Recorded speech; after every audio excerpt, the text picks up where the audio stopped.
Welcome to the Healthy Screen Habits Podcast. I'm Hillary Wilkinson. Whether you're starting your parenting journey with a newborn or looking to connect with your teen on technology, let's learn some new healthy screen habits together.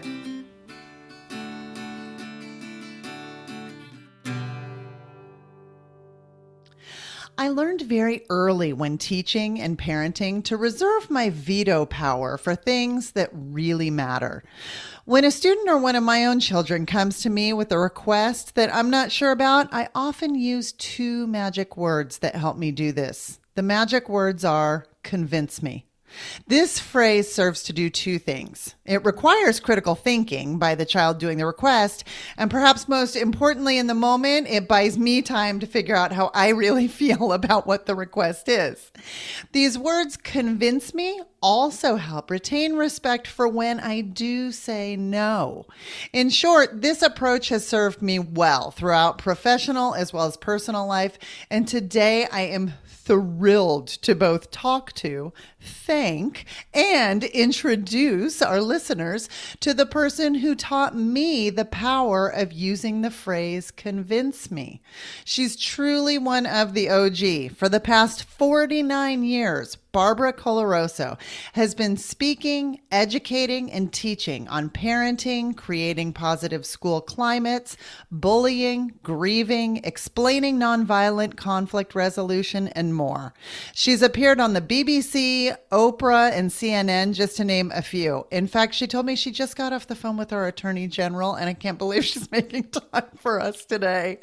Her life work of putting kids first in her organization, Kids Are Worth It, is the cornerstone for many in education and early childhood development. I'm so completely honored to welcome to the Healthy Screen Habits Podcast, Barbara Coloroso. Oh, thank you, Hillary, for that introduction. Yes, the three alternatives to no. Yes, later, give me a minute, and most importantly, especially for our older kids, convince me. Yes, and I'm deep in I'm in the throes of teenage parenting, so it is. That's it. It is in my back pocket all the time. Okay, so Barbara, I've shared some of your achievements and professional work already. I feel like my parenting could benefit from talking about so many different things with you, but for the sake of our limited time and our audience, I would really like to focus on this work that you have done surrounding cyberbullying. And I think when we start talking about specific areas, it's always good to lay out some framework for definitions so that we're all on the same page. That being said, could you share what is cyberbullying? And equally important, what is it not? Okay, it's very important that we understand that, because one of my roles since I wrote the book, The Bully, the Not So Innocent Bystander, and as William Burroughs so eloquently said, there are no innocent bystanders. What were they doing there in the first place? I have found step one is we have to explain to parents and educators that not everything is bullying, but bullying is most importantly not conflict, and how often we mistake that. So looking at what bullying is, it's a conscious, willful, deliberate, hostile activity intended to harm, where the perpetrators get pleasure from the pain that's inflicted on the target. When two kids are fighting, they both often get hurt. We have to teach them how to handle it nonviolently. But there are 4 ways and 3 means of bullying. And the 4 ways, it's a one-time event, significant event, continuous repeated over time, hazing, all ritualized initiations that dehumanize anybody, and cyber or technology or digitally enhanced bullying. And the 3 means to do that is verbal, physical, and relational. Cyber is the one that has impacted our young people the most today. Because you can use verbal, you can threaten physical, and you can shun, isolate, lock out of a chat room, remove from an internet gaming site a kid you want to target. And now we have the online world and the offline world. We used to say online and real, but it's the online, offline have now merged for kids to be mean and cruel to the kid that they target. And so we have to look at, okay, there's a wide network out there. It's constantly changing. I am an immigrant to the internet world. My children, I'm third generation here. My children were first generation, and this generation are truly native. They found out about the cell phone in the labor room as mom and dad are flashing pictures and the like. And babies will be scrolling with a phone and then pick up a little book and try to scroll it. I mean, it's inherent in them. And we have to look at how we might, as parents, behave for our kids on the internet. I always talk about three kinds of families: brick wall, jellyfish, and backbone. Now, the brick wall family is recognizing that connecting to the internet is like opening a door to a new and vast city, which it is. However, some parents look at the ugly and absolutely scary stuff out there and refuse to let the internet become a part of their family life at all. You're not getting on there, it's too dangerous, and the like. Well, they'll find ways, kids will find ways to get on and end up being sneaky, which you don't want them to be. Then there are the parents who are jellyfish, who are so ill-informed and have so little desire to be active on it, that they will let their kids roam down any dark alley on the internet because, well, when I was first generation, there was not a lot of harm on there. Whoa, it has evolved. Then we have what I call the backbone parent. A parent with flexibility you don't get from rigid brick wall, and a parent who has structure to help raise responsible, resourceful, resilient, compassionate human beings you don't get from jellyfish. And we need both flexibility and an environment that's conducive to creative, constructive, and responsible activity. And that's that parent who says, I know I'm ignorant about this, so I need to get up to speed. And some of the tools that we can use are right there at the dining table, saying to our kid, talk to me about TikTok. I have no clue what that is. And they'll roll their eyes, but they'll also teach you. They have a lot to teach us. And when we're open, instead of going, oh, that's awful stuff, or but to be open to it and also learn net safety and net etiquette. If we have to learn it, we have to teach it to our children, how to behave. And backbone parents know the internet's here to stay. Mm-hmm. There's the good, the bad, and the ugly. And what we want to do is teach our kids how to be safe on the internet and how to behave on it as responsible, resourceful, resilient, compassionate human beings. So we look at the online and offline as having merged, and we have to be immersed with our children in that. Yeah, I agree. And I do think you can't underestimate the importance of that face-to-face interaction, either around the dinner table or just throughout the day, of checking in, seeing where people are at. In response to the cyberbullying question, are there any things that, like, I'm just thinking, like in my own life, if we're sitting at the dinner table, if we're having those conversations, are there any things that we should look at that we would think like, uh-oh, my spidey senses are tingling, this is a red flag moment? I guess I'm trying to find out, are there, I know each situation is specific to itself, but are there any typical, like what I would qualify as warning signs to look for? Yes, sad and sullen after they get off of the computer or off their phone. They don't have anything kind to say about anybody because everybody's attacking them. And this, I'm talking about the kid who's targeted.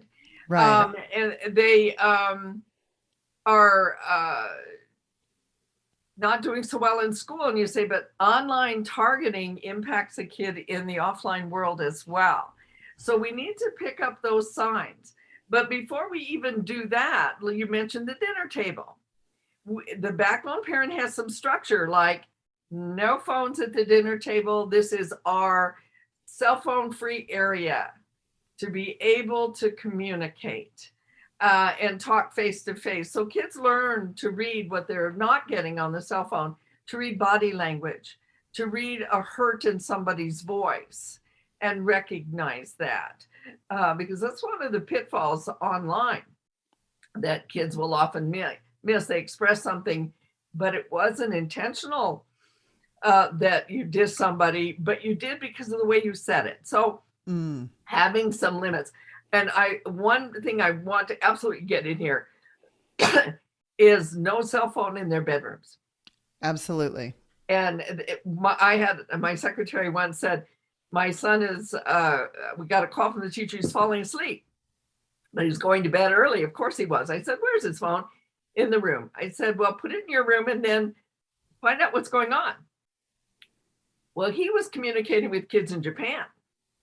Oh, so even in a different time zone. Games. And in nothing bad, but he wasn't getting sleep. And kids will say, but I need an alarm clock, buy him one. But it's out of the bedroom because the majority of cyberbullying occurs after school and in the late hours of night. Oh, that was my next question. Are there particular times of day to be more diligent? So after school, late at night. So if we can limit those times or just put structure around those times, then we can try to help navigate through this zone. And our kids will get good sleep because the lack of sleep can lead a kid to be more depressed. And then you add on to that cyber issues and you have a severely depressed child. Because the warning signs that a kids exhibit after being cyberbullied are similar to those exhibited when they've been bullied in other ways, but it's magnified. It's 24/7. And you really want to structure it. And it's real important that you, when they're very young, because kids have access to tools very young, that you increase responsibilities and decision-making, decrease limits and boundaries as they are developing their own backbone around using these tools, so that when they leave our homes and our schools, they're making all of their own decisions and responsible for all of their own behavior online. But that means when they're very young, the limits and boundaries are stronger and tighter. They have to be. But as they get older, we need to allow them more freedom online with still having some structure intact to help keep them safe. And also always assure them that if they have ever been targeted, they can tell you, and you promise, as hard as this is, you promise not to take their cell phone away. Many kids will not tell you they've been targeted because they are afraid that you will brick wall it and take it away and not allow them online. And they want to know what kids are saying about them. So we're not dealing with the issue very effectively if we do that. So you've got to promise them that. Is there ever time to take it away? Absolutely. If your child is on the other end doing the mean and cruel behaviors, there is a time to have them removed for a period of time until they've done 3 R's. Made restitution, gone online and removed the ugly stuff, sent a message out. I said this mean and cruel rumor about so-and-so. If you received it and opened it, please delete it. If you sent it on to others, please delete it because what I did was mean and cruel. Restitution, resolution. I want you to tell me how you're going to keep it from happening again. And kid says, I won't ever do that online again. I said, well, that's good. That's what you want to do. What are you going to do instead? And that's where our wisdom comes in as parents, helping them come up with some ways to have good etiquette online, how to welcome kids into games, how to respond to somebody who's being mean and cruel to somebody else, to have the courage. I said there were 3 characters, the bully, the not so innocent bystander. There's also a 4th character, the brave-hearted kid, willing to stand up and speak out, step in, do the right thing when the burden is heavy. And we have to help them do that by walking our talk and talking our walk. So how do you behave online? Are you on it all the time? Will you stop when your child comes home from school and put your electronics down when you say, how are you doing? They walk in, fine. Well, you missed the fine when the head was down in the sad voice. Right. And so model it for them first. You have to walk the talk, but then talk the walk. And they may say, well, you're old, you don't understand it at all. And the way I got around that with my grandkids is they had to teach me about Zoom. All of a sudden, a year and a half ago, I was doing all my lectures on Zoom. And I asked all 3, a 10-year-old, a 12-year-old, and a 13-year-old, help me out here.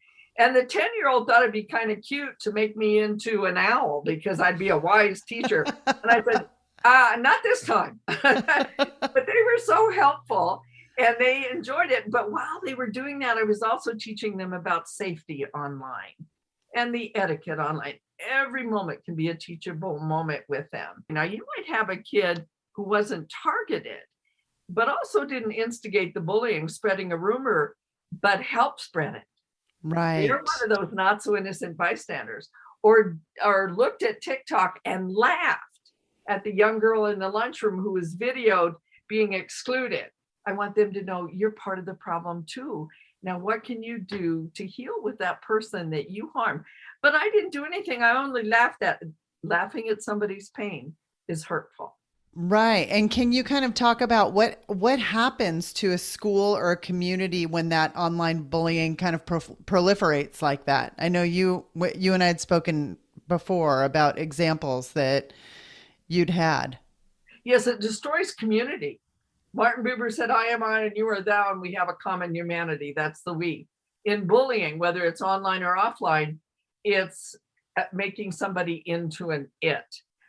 There was an incident where a young boy had his own private Instagram that he shared with just a few people, and then videoed some young girls and did a racial epitaph next to them that was horrible. Oh. And one of the boys who had received it went to one of the girls that were in that video and shared it with her. She knew people were treating her differently, laughing at her, and he brought it to her attention. Because one of the things I tell kids, if you're online and you see somebody being mean and cruel to the other person, you can be the witness, resistor, or defender. As a brave-hearted kid, being that witness is to capture it and share it with the kid who's being targeted. They didn't know that rumor was going around that they were pregnant, or they didn't know that rumor was going around that they had done something after school that was untrue. But people are treating her or him as it was. With those young girls, they were devastated, but long before he even told them, because others had viewed it and were treating them differently. Right. So we need to take stock of the impact of online targeting of kids, because it impacts them offline, right, whether they know about it or not. So letting them know is being a witness. A resistor is saying to the kid who's spreading it, this is ugly, I'm not going to be a part of it. Being a defender is to stand up for the kid who's been targeted and send them a message saying, I'm here with you, I'm supporting you. We have to take a quick break, but when we come back, I want to dive into a little more of that cyberbullying and its far-reaching impacts. Are you looking to get your child a phone but don't know where to start? Good news. Healthy Screen Habits has done the legwork for you, and our answer is Gab Wireless. Gab Wireless created the phone that parents have all been asking for. It can text but doesn't receive or send pictures. It looks like a smartphone with a touchscreen, has talk, text, calculator, calendar, FM radio, and alarm functions, but no internet. Setup is super easy. Plug it in and start charging. Activation is free, shipping is free, and the best news is that Gab Wireless phones start at under $100. Now, even more good news. You can get $5 off your order of a Gab Wireless phone by using the promo code HSHabits. That's HS Habits, like Healthy Screen Habits, but short.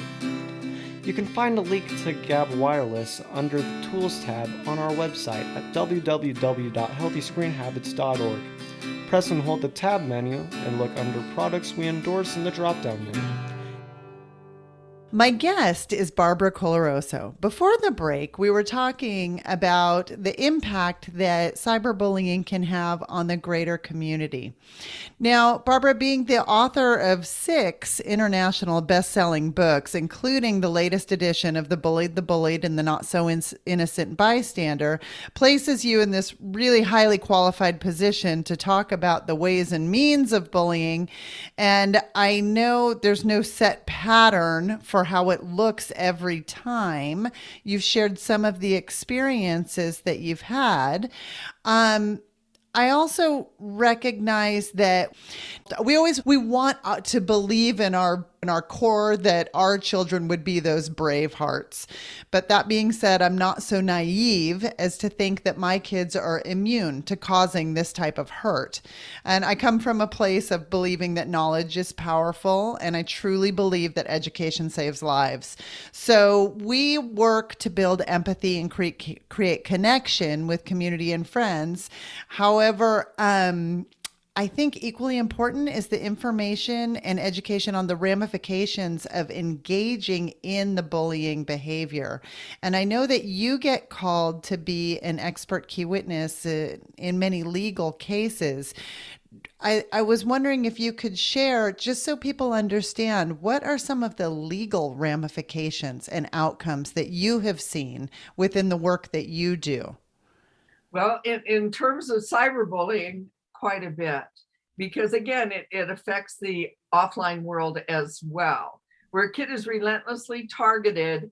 And sometimes schools have taken the step back and said, well, it didn't happen here. But now we have a legal, both in Canada and the US, to take steps if it impacts their educational setting. And so when kids cyberbully another child. Okay, hang on. I want to back up on that. So, because I have spoken with school administrators about that, and that is their big fallback on is that, well, if it doesn't happen during school hours, if it doesn't happen on school property, it's beyond our concern. Can you unravel that a little bit for me? Absolutely. If it impacts, and it's in both countries, if it impacts the educational environment for the child who's been targeted outside of school online, if it impacts their relationship with others, and it's guaranteed to, how kids view them with an ugly room, or how kids view them when they've locked them out of the chat room. Well, let's lock them out of the lunchroom. It impacts it. We have an ethical and a legal obligation to respond to it. Now, right now what we're seeing, and it's horrific, is revenge porn, right? Which is a criminal offense in both of our countries.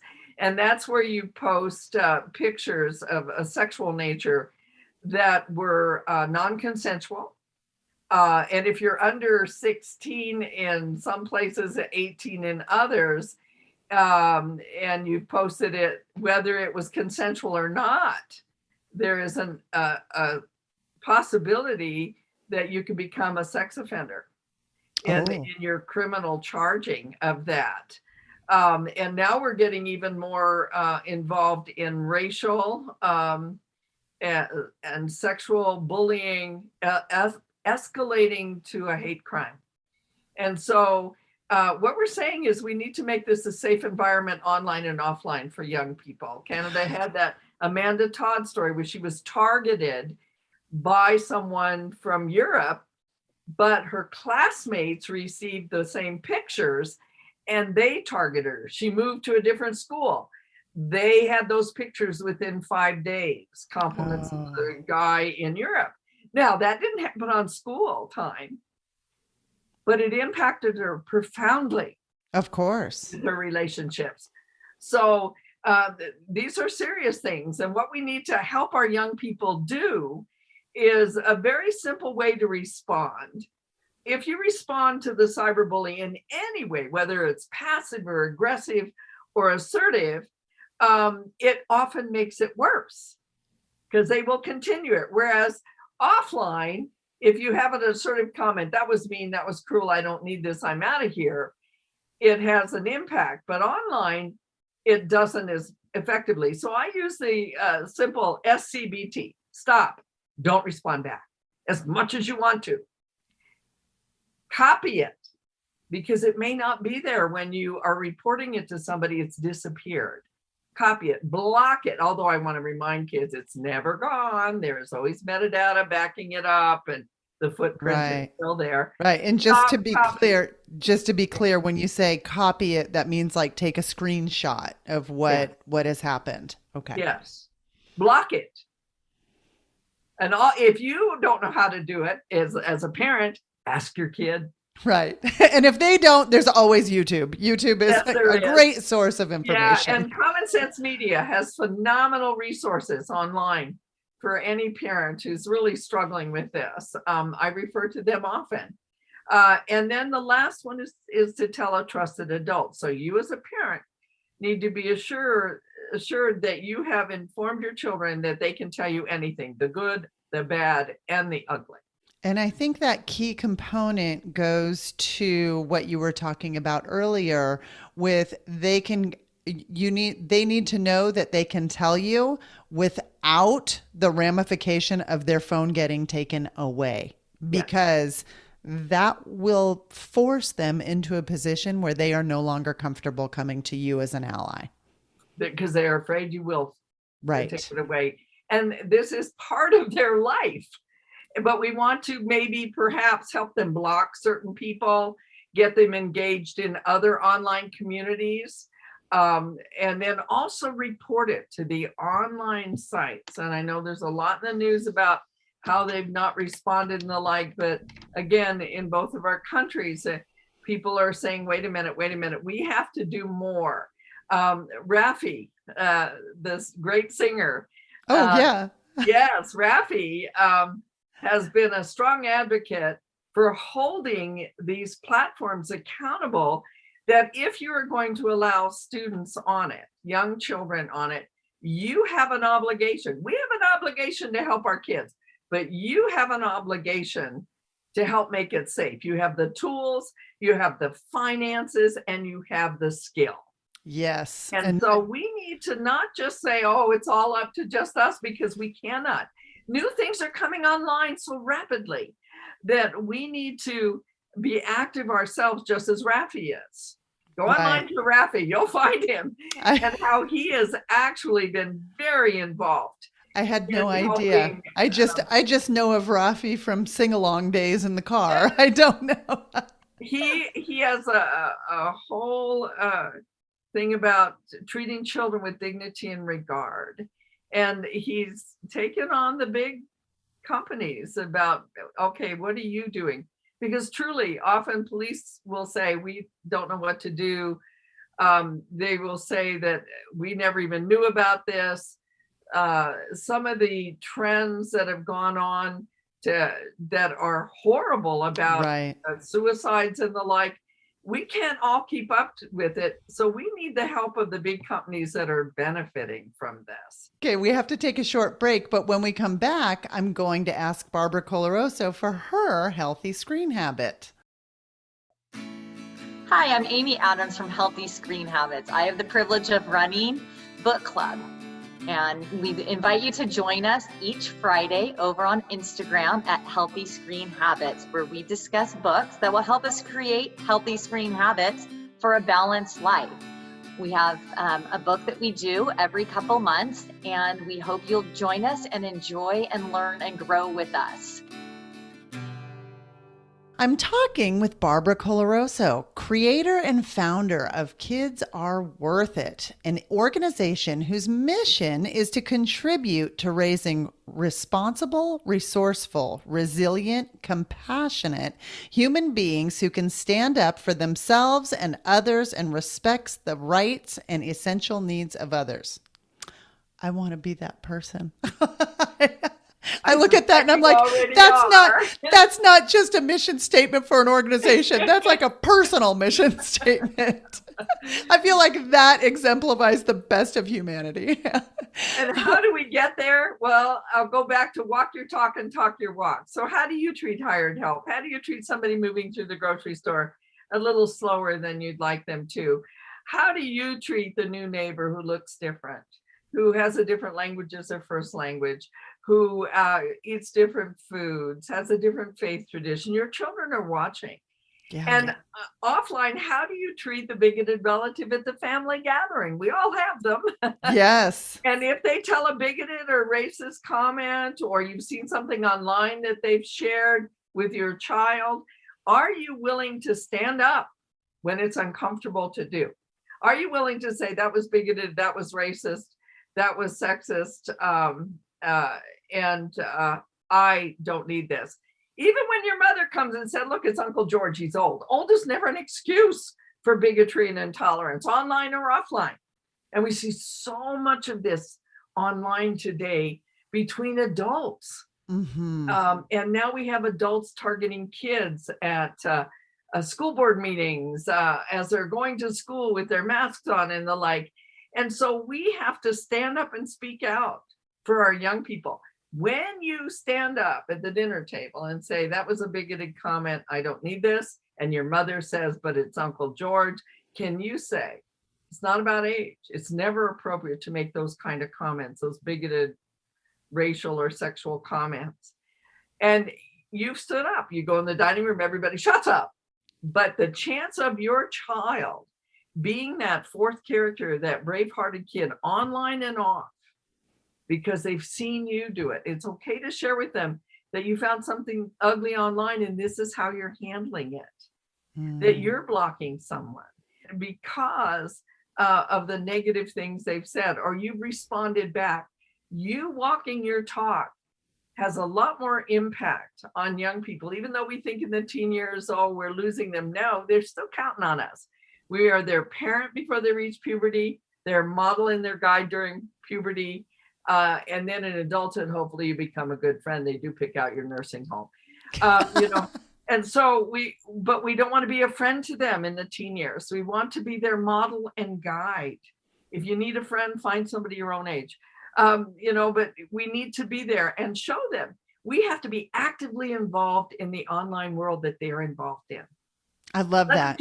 So I think that's your healthy screen habit, isn't it? The be involved, or I mean, just the developing. Is that, if you could sum up your healthy screen habit, your tip or takeaway, what it would be if the internal moral code that you help your young people develop to care deeply, share generously, help willingly. Those are the antidotes to hating, hoarding, and harming, the virulent agents ripping apart the fabric of our humanity today. If we can do that online and offline, help our young people learn to care deeply about others. You don't have to like the kid. I tell them, you don't have to like them. You must honor their humanity. And how do you honor that disagreeing with them? How do you honor that when they feel left out? When you help them develop that inner discipline, that inner moral code to do the right thing, because it's the right thing to do. James Natchway, a Canadian war photographer, said it so beautifully. Do good because good is good to do. Oh, that's beautiful. Yes. Well, thank you so much. Barbara, you've generously offered our listeners a copy of an essential guide for educators on bullying based on your international bestseller, The Bully, the Bullied, and the Not So Innocent Bystander, that I will link to the show notes in this episode, which is episode 11 of season 2. And additionally, you've offered our listeners a handout on the same topic that can be shared with schools and parents. So both of these resources will be linked, and I hope people access them, take them to your schools, take them to your communities, and share what you know. I cannot thank you enough for your time and expertise and really, truly your life work.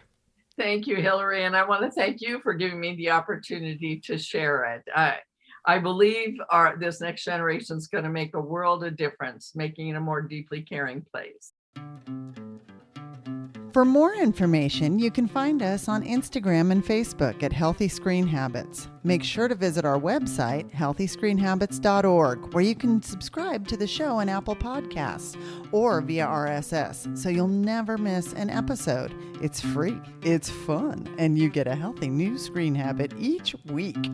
While you're at it, if you found value in this show, we'd appreciate you giving us a quick rating. It really does help other people find us and spread the word of healthy screen habits.